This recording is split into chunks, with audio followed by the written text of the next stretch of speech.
Hi friends! Thanks for tuning in. If you like this video, please give it a like, comment below, and take a moment to subscribe to our channel. Richelieu, Quebec, is a charming town located along the Richelieu River, about 40 kilometers southeast of Montreal.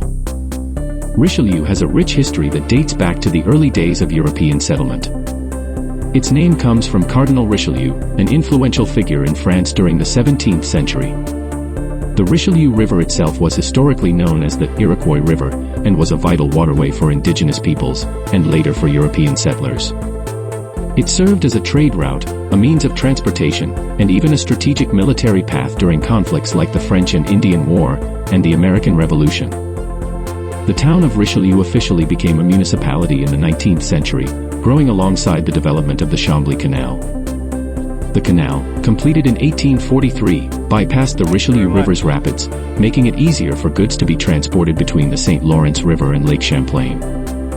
This boosted local trade, and allowed Richelieu to thrive as part of the larger Montérégie region. Richelieu is surrounded by beautiful landscapes. The Richelieu River flows gently through the area, and its banks are perfect for walking, boating, and fishing. The fertile lands around the river make this region ideal for agriculture, and you'll often see fields of crops and orchards nearby. Today, Richelieu is a peaceful town known for its picturesque scenery and friendly community. It's a great spot for outdoor enthusiasts, with opportunities for kayaking and cycling along the river. The Chambly Canal National Historic Site is also close by, offering a glimpse into the engineering marvels of the 19th century. So, whether you're here for the history, the nature, or just a quiet escape, Richelieu has something special to offer.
Thanks for watching!